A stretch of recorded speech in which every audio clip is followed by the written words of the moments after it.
Hello friends, स्वागत है आपका हमारे यूट्यूब चैनल में। तो आज हम करने वाले हैं आरबीएससी की कक्षा 6 का जो गणित है उसकी एक्सरसाइज 1.2 को करेंगे।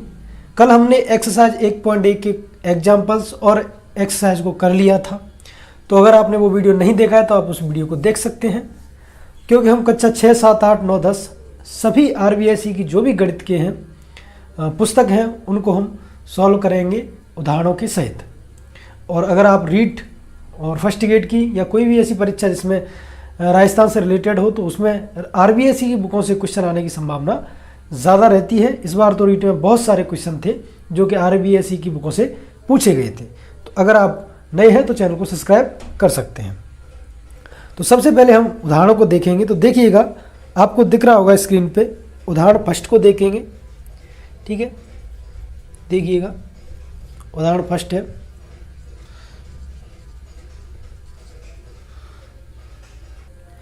उदाहरण फर्स्ट में कह रहा है कि वर्ष 2001 में तलवाड़ा नगर की जनसंख्या है वो 3,38,401 थी। वर्ष 2011 तक जनसंख्या में 88,765 की वृद्धि हो गई। तो वर्ष 2011 में इस नगर की जनसंख्या क्या थी? अब देखिएगा, सिंपल है, कुछ ज़्यादा है नहीं, जोड़ घटाव करना है। लेकिन हमको तो क्वेश्चन करने से मतलब है, चाहे क्वेश्चन आसान हो चाहे कठिन हो। तो आपको देख के पता चल रहा होगा कि 2011 में जो तलवाड़ा नगर था उसकी जनसंख्या कितनी थी।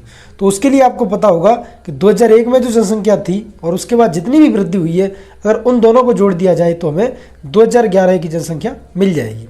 जैसे उसने दे रखा है कि 2001 की जो जनसंख्या है वो है 3,38,401। और अगर बाद की वृद्धि की बात करें कि वृद्धि कितनी हुई है, तो वो हुई है 88,765। तो जब आप इन दोनों को जोड़ देंगे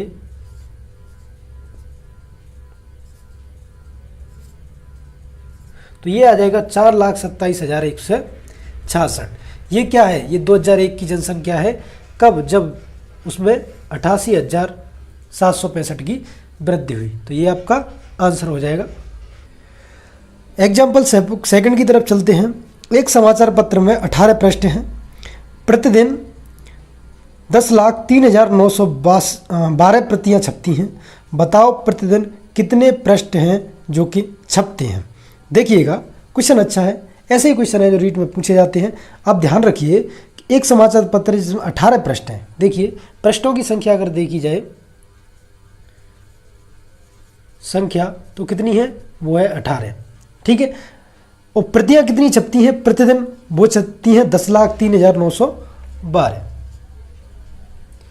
10,03,912 ये संख्या है किसकी? प्रतियों की, जो कि प्रतिदिन छपती हैं। तो वो आपसे ये पूछना चाह रहा है कि बताओ प्रतिदिन कितने पृष्ठ छपते हैं। देखिएगा, डेली प्रतियां कितनी छप रही हैं? वो तो इतनी छप रही हैं, लेकिन एक समाचार पत्र में पृष्ठ कितने हैं? इतने हैं। बताना है आपको कि बताओ प्रतिदिन कितने पृष्ठ छपते हैं। देखिएगा, इसका मतलब ये हो गया कि अगर प्रतिदिन इतनी प्रतियां छपती हैं तो अगर पृष्ठ छपते हैं 18, प्रतिदिन समाचार पत्र छपते हैं 18, जिसमें 18 पृष्ठ हैं, तो आप याद रखिएगा कि प्रतिदिन अगर पृष्ठ छपेंगे तो इसका मतलब है कि इसका और इसका आपको गुणा करना पड़ेगा। ठीक है, तो इसका 18 का इसमें डायरेक्ट गुणा कर देंगे तो देखिएगा ये आ जाएगा आपका। ठीक है, कुछ नहीं है, सिर्फ आपको गुणा करना है और भी कुछ करना नहीं है इसमें। बस आपको इतना याद रखना है कि अगर एक समाचार पत्र में 18 पृष्ठ हैं, आप इस चीज़ को याद रखो, अगर एक समाचार पत्र में 18 पृष्ठ हैं और प्रतिदिन 10,03,912 छपते हैं, तो प्रतिदिन कितने पेज छपते हैं? तो बस इसका और इसका आपको गुणा कर देना है, उससे पता चल जाएगा कि प्रतिदिन कितने पृष्ठ हैं जो कि छपते हैं। चलते हैं उदाहरण नंबर 3 की तरफ। राज्य में सत्र 2014-15 में 12,38,792 विद्यार्थियों को छात्रवृत्ति प्रदान की गई। सत्र 2015-16 में 17,92,304 विद्यार्थियों को छात्रवृत्ति प्रदान की गई। तो बताओ किस वर्ष में अधिक छात्रवृत्तियां प्रदान की गई। कुछ नहीं, सिर्फ आपको ये देखना है किस वर्ष की संख्या ज़्यादा है और कितनी ज़्यादा है। देखिएगा 2014-15 की बात की जाए तो वो है 12,38,792, 12,38,792, ठीक है। उसके बाद है 2015-16 की, तो वो है 17,92,304, ठीक है। अब आपको सिर्फ इतना बताना है दोनों में कि किस वर्ष अधिक छात्रवृत्तियां है वो प्रदान की गई और कितनी अधिक की गई। तो देखिएगा आपको दोनों को पता चल रहा होगा कि 2015-16 में ज़्यादा प्रदान की गई, क्योंकि ये 12 लाख है, ये 17 लाख है। लेकिन वो आपसे पूछना चाह रहा है कितनी, तो अधिक के लिए क्या करेंगे, बड़े में से छोटा घटा देंगे तो हमको ये पता चल जाएगा कि कितनी अधिक थी जो कि प्रदान की गई थी। तो बस इसको इसमें से घटा दिया जाएगा। देखिएगा इसमें से, देखिएगा इसको घटा देंगे तो 2, 1, 5, 3, 5 और 5। तो ये जो प्रतियां थी, ये जो सत्र था उसमें इतनी अधिक थी वो छात्रवृत्ति प्रदान की गई थी 2014-15 की अपेक्षा, ठीक है। चलते हैं क्वेश्चन नंबर 4 की तरफ। क्वेश्चन नंबर 4 है कि दियसलाई, माचिस तीली को कहते हैं, बनाने वाली कंपनी ने प्रतिदिन 15,07,150 दियसलाई बनाई। यदि एक माचिस की डिब्बी में 50 तीलियां हैं रखी हैं तो बताइए 15,07,115 तीलियों को रखने के लिए कितनी डिब्बियों की आवश्यकता होगी एक माचिस, ठीक है। सिर्फ आपको यही ज्ञात करना है। ये कुछ ऐसा क्वेश्चन हो गया, वो आपसे इससे पहले जो क्वेश्चन थे उनमें गुणा और प्लस किया जा रहा था, माइनस किया जा रहा था, लेकिन इसमें भाग की ज़रूरत पड़ेगी आपको। वो किस लिए पड़ेगी, देखिएगा उसने प्रतिदिन जितनी भी दियसलाई बनाई जाती हैं वो है 15,07,150, देखिएगा, ठीक है। और एक दियसलाई में कितनी तीलियाँ आती हैं, 50 तीलियाँ आती हैं। तो अगर 50 का भाग दे देंगे, अगर इस टोटल दियसलाई में जो तीलियाँ हैं, जो दियसलाई की तीलियाँ हैं, उसमें अगर इसका भाग दे दें कि इतनी तीलियाँ एक डिब्बी में आती हैं, तो उससे आपको ये पता चल जाएगा कि प्रतिदिन कितनी डिब्बियाँ हैं जो कि बनती हैं। तो अगर 50 का इसमें भाग देंगे तो देखिएगा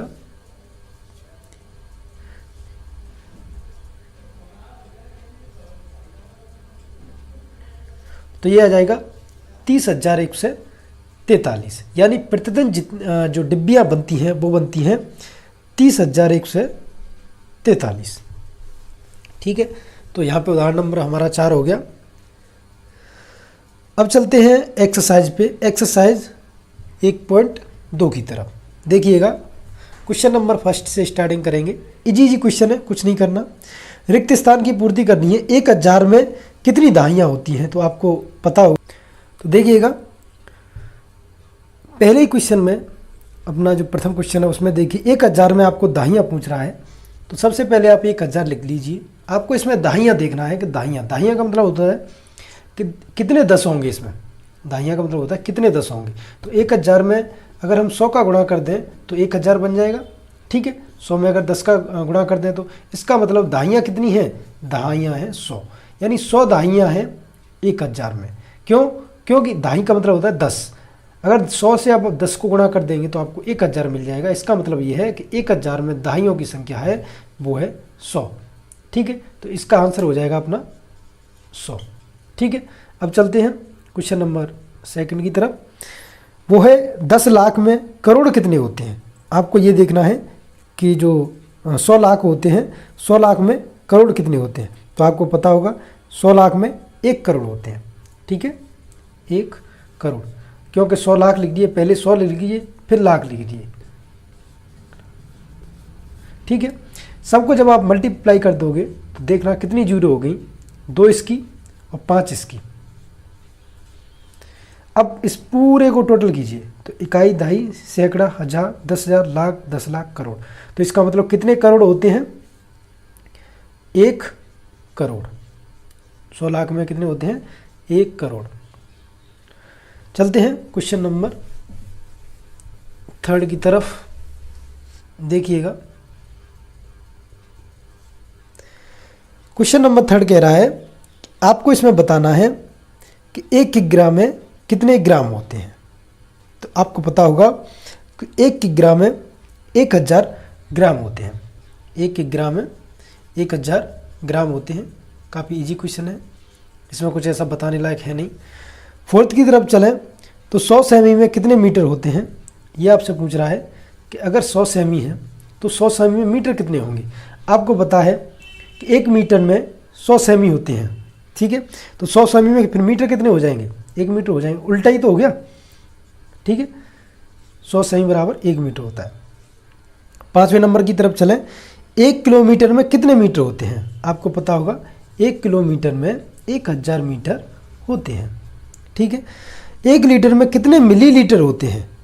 देखिएगा आपको पता होगा कि जो 1 लीटर होता है उसमें अगर मिलीलीटर की बात की जाए तो मिलीलीटरों की संख्या हो जाएगी 1000, ठीक है।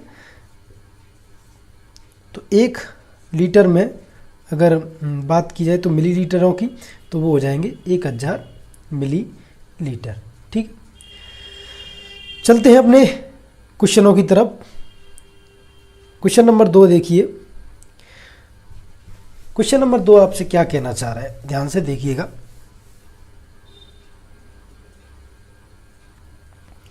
लोकसभा चुनाव में विजय प्रत्याशियों को 6,42,312 वोट मिले। उसने अपने निकटतम प्रतिद्वंदी को 65,318 वोटों से हराया। बताइए निकटतम प्रतिद्वंदी को कितने वोट मिले।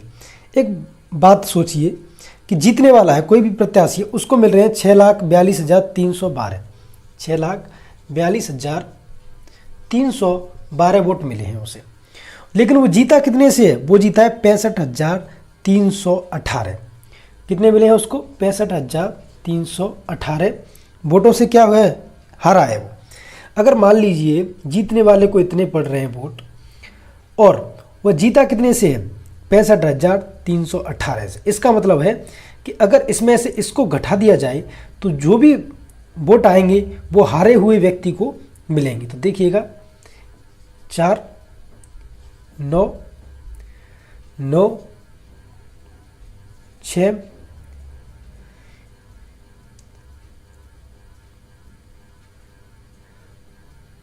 तो देखिएगा 5,76,994 है वो वोट मिलेंगे हारने वाले को।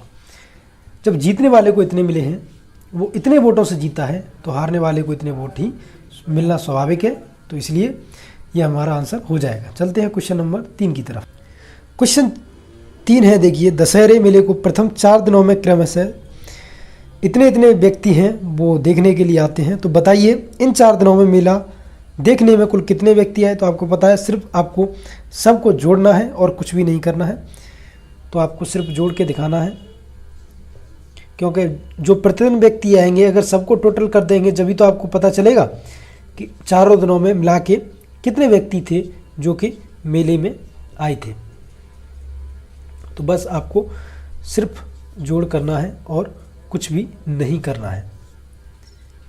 तो इसको पूरे को जोड़ने पर जो टोटल 4 दिन में जो भी व्यक्ति आते हैं उनकी संख्या है 30,217। तो यही अपना आंसर हो जाएगा। हमसे वो यही पूछ रहा है कि 4 दिन में टोटल मिला के कितने व्यक्ति आए, तो वो इतने व्यक्ति थे जो कि आए। चलते हैं क्वेश्चन नंबर नेक्स्ट की तरफ। देखिएगा 4 नंबर कह रहा है कि एक क्रिकेट खिलाड़ी ने टेस्ट क्रिकेट में 15,030 रन बनाए एवं एक दिवसीय क्रिकेट में 18,999 रन बनाए। तो बताइए दोनों खेलों में कुल कितने रन बनाए। सिंपल है, आपको सिर्फ जोड़ना है और कुछ भी नहीं करना है। देखिएगा पहले में उसने बनाए हैं 15,030 और दूसरे में उसने बनाए हैं 18,999। बस सबको प्लस कर देना है, 9 12 0 4 और ये 3। उसने टोटल मिला के जो रन बनाए वो मिलाए 34,029। ठीक है, चलते हैं अगले क्वेश्चन की तरफ। क्वेश्चन नंबर 5 है, देखिएगा कि अंकों 5 3 9 7 4 में प्रत्येक का केवल एक बार प्रयोग करते हुए बनाई जा सकने वाली सबसे बड़ी और सबसे छोटी संख्याओं का अंतर ज्ञात करना है। तो देखिएगा आपको सबसे पहले तो अंक लिखने हैं 5, 3, 9, 7 और 4। आपको एक चीज़ मैंने इससे पहले जो वीडियो डाला था उसमें बताई थी, अगर आपको बड़ी संख्या बनानी है तो सबसे जो बायां तरफ है उसमें आपको बड़ी से बड़ी संख्या रखनी पड़ेगी, और अगर आपको छोटी संख्या बनानी है तो बाईं तरफ सबसे छोटी संख्या रखनी पड़ेगी। तो सबसे बड़ी संख्या हम बनाते हैं। देखिएगा, सबसे बड़ा अंक कौन सा है 9, उससे छोटा कौन सा है 7, उससे छोटा कौन सा है 5, उससे छोटा कौन सा है 4 और उससे छोटा है 3। ये हुई सबसे बड़ी। और छोटी, सबसे छोटी देखिएगा, सबसे पहले इसमें देखेंगे सबसे छोटा कौन है तो 3, फिर उससे बड़ा 4, उससे बड़ा 5, उससे बड़ा 7 और उससे बड़ा 9। वही पूछ रहा है, उसका अंतर देखना है। अब आपको सिर्फ अंतर पता करना है। तो देखिएगा, इसको घटाने पर प्राप्त होता है आपको 62,964 है जो बड़ी है, और उससे जो उन्हीं अंकों से बनी सबसे छोटी संख्या है उसमें जो अंतर है वो है 62,964। तो चलते हैं अगले क्वेश्चन की तरफ। क्वेश्चन नंबर 6 देखिए कि स्वरोजगार समूह के सदस्य प्रतिदिन 1385 पापड़ बनाते हैं, बताइए अगस्त माह में कुल कितने पापड़ बनेंगे। अब देखिएगा, प्रतिदिन की बात की जाए तो 1385 पापड़ बनते हैं। ठीक है, आपको अगस्त महीने में देखना है कि अगस्त महीने में कितने पापड़ बनेंगे। तो आपको ये पता होना चाहिए कि अगस्त महीने में माह है वो कितने दिनों का होता है। तो देखिएगा, अगस्त महीने में माह होता है 31 का, तो अगस्त महीने में दिन कितने हो गए 31 दिन। अगर प्रतिदिन इतने पापड़ बनते हैं तो 31 दिनों में कितने पापड़ बनेंगे, सिर्फ इसका और इसका आपको गुणा करना है। तो 1385 गुणा 31, ठीक है, 5। तो देखिएगा, गुणा करने पर अपनों को प्राप्त होता है 42,935। यानी अगस्त माह में जो पापड़ बने थे उनकी संख्या थी वो थी 42,935, क्योंकि प्रतिदिन बनते हैं 1385 और अगस्त माह में दिन होते हैं 31। तो टोटल पापड़ कितने बने, तो वो बनेंगे इसका गुणा करने पर 42,935। चलते हैं अगले क्वेश्चन की तरफ। क्वेश्चन नंबर 7 है, देखिएगा कि 1 घंटे में एक हवाई जहाज 685 किलोमीटर की दूरी तय करता है, बताइए 36 घंटों में वह कितनी दूरी तय करेगा।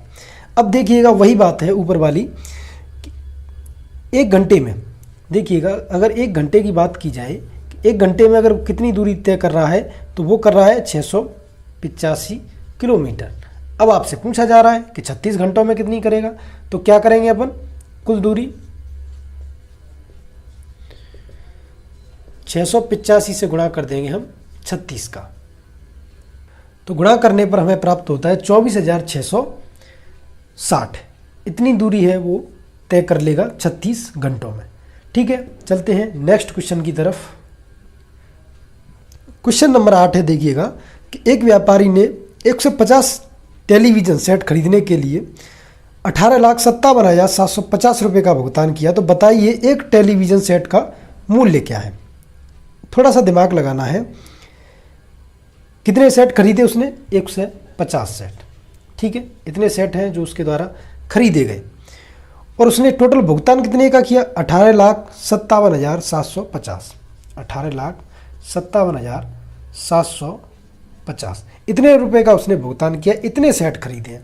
ये कुछ ऐसी बात हो गई कि मान लीजिए कि 40 चॉकलेट खरीदी आपने, ठीक है, और 40 चॉकलेटों के लिए आपने भुगतान किया मान लीजिए 10 रुपये का, तो वो आपसे ये पूछना चाह रहा है कि एक चॉकलेट का मूल्य क्या था, तो आप 10 का भाग दे देंगे इसमें, तो आपको 4 आ जाएगा। यानी इसी प्रकार से आपको यहाँ देखना है कि सेट कितने हैं 150, टोटल भुगतान कितना किया है इतना, तो एक सेट का मूल्य क्या है, एक सेट के मूल्य के लिए इसमें भाग दे देंगे हम 150 का, और जब इसमें 150 का भाग दे देंगे तो ये आ जाएगा, देखिए देखते हैं 150 का भाग देना है हमें 50 में, तो देखिएगा तो ये आ जाएगा अपना 12,385।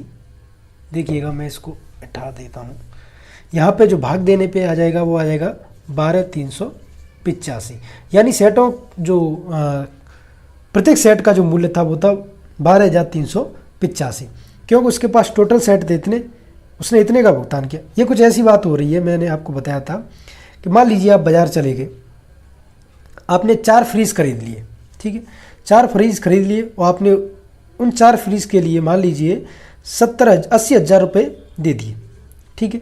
अब आपसे कोई ये पूछने जा रहा है कि एक फ्रिज का मूल्य क्या है, तो आप क्या करेंगे, इस 80,000 में 4 का भाग दे देंगे तो उससे प्रत्येक फ्रिज का मूल्य निकल आएगा।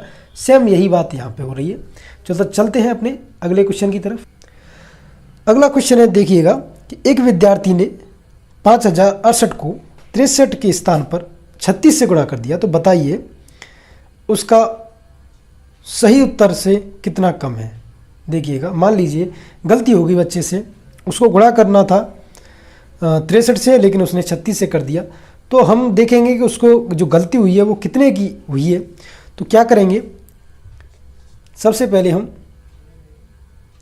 ये जो 5068 दे रखा है उससे पहले हम गुणा करेंगे 63 का, ठीक है।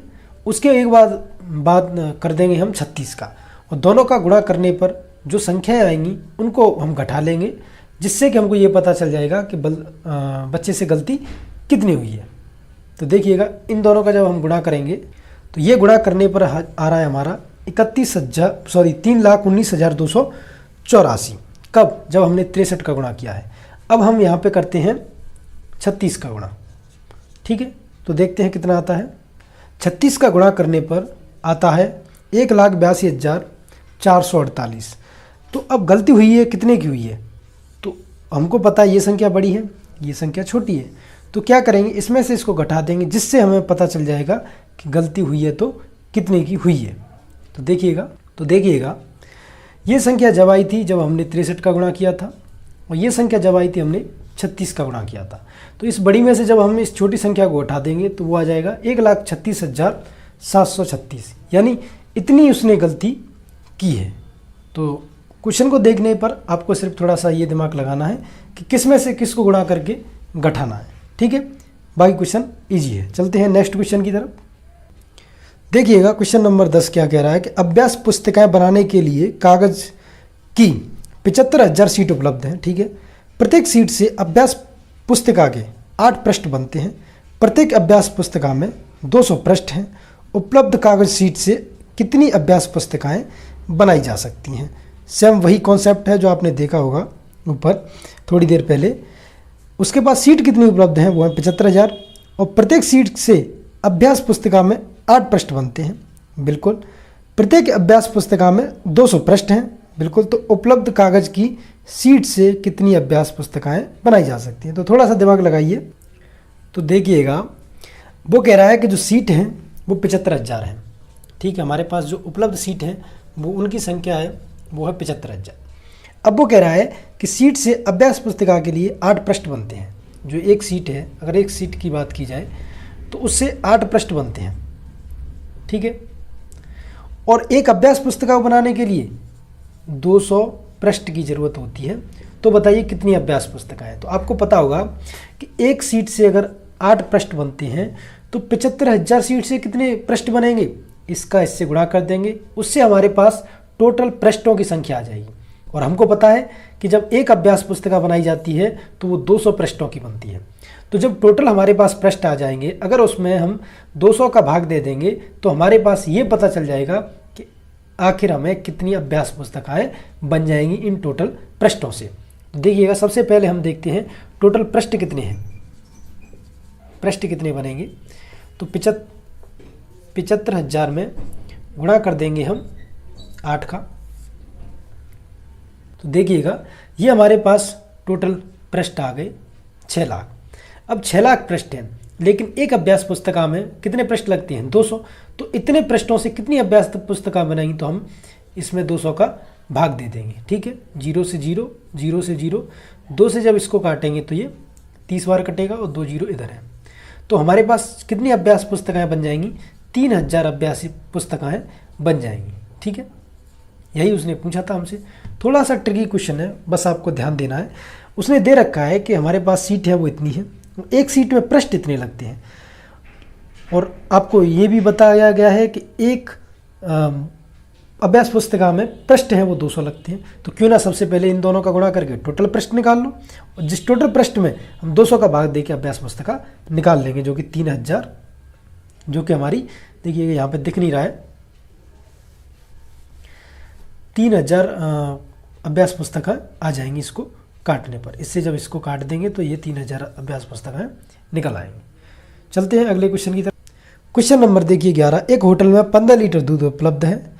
यदि 25 मिली दूध से 1 कप चाय बनती है तो बताइए 15 लीटर दूध से कितने कप चाय बनेंगी। थोड़ा सा दिमाग लगाना है, कुछ भी नहीं करना है। अगर 25 मिलीलीटर दूध से 1 कप चाय बनती है तो 15 लीटर दूध से कितनी चाय बनेगी। सबसे पहले आपको क्या करना है कि जो हमारा 15 लीटर दूध है उसको मिलीलीटर में चेंज कर लेना है। तो 15 लीटर में कितने मिलीलीटर होंगे, 1 लीटर में 1000 मिलीलीटर होते हैं। तो इससे जब इसको गुणा करेंगे तो ये 15000 मिलीलीटर आ जाएगा। और 1 कप कितना लेता है, 25 मिलीलीटर, तो 25 का इसमें दे देंगे भाग। और जब 25 का इसमें भाग दे दिया जाएगा तो देखिएगा 25 से ये कटेगा 25, तो ये कट जाएगा 6 बार। तो यानी कितनी चाय बन जाएंगी, 6 कप, 600 कप चाय बन जाएगी। किससे, 15 लीटर दूध से। ठीक है, थोड़ा सा और दिमाग लगाइए, ज़्यादा कुछ है नहीं क्वेश्चन में। 15 लीटर दूध है और 1 कप है वो 15 मिलीलीटर का बनता है। तो सबसे पहले आप लीटर 15 मिलीलीटर में चेंज कर लीजिए, उसके बाद 25 मिलीलीटर का उसमें भाग दे देंगे तो आपके पास कपों की संख्या आ जाएगी, जो कि है 600। तो यहाँ पे जो हमारी एक्सरसाइज थी वो ख़त्म हो चुकी है, ये 11वां नंबर था। ठीक है, एक्सरसाइज 1.2 ख़त्म हो चुकी है। अब करेंगे 1.3 को, जिससे पहले उसके एग्जाम्पलों को भी करेंगे। तो मैं आपको बता दूं, अगर आप रीट की तैयारी कर रहे हैं या किसी भी एग्ज़ाम की तैयारी कर रहे हैं जिसमें 6 से 10 तक का मैथ आता है, तो आप हमारे चैनल को सब्सक्राइब ज़रूर कर लें, जिससे कि आगामी वीडियो का आपको नोटिफिकेशन मिल सके और आपको इससे फ़ायदा मिल सके। तो मिलते हैं आपको नेक्स्ट वीडियो में, तब तक के लिए जय हिंद, जय भारत।